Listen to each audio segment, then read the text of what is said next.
viral dalam berbagai media sosial yang menurut narasi dalam sebuah video unggahan, tampak sebuah kapal yang mengangkut ratusan imigran terpantau menepi di perairan Desa Leune, Kecamatan Puriula, Kabupaten Aceh Timur, Provinsi Aceh baru-baru ini.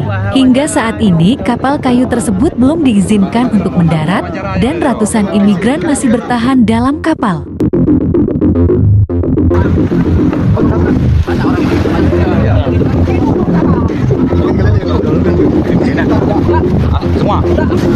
Menurut informasi bahwa kapal tersebut pertama kali terlihat oleh nelayan sekitar pukul 11 dan mereka pun belum diizinkan turun karena kapal itu tersangkut di pasir bibir pantai, kemudian jumlah pasti imigran di dalam kapal belum dipastikan.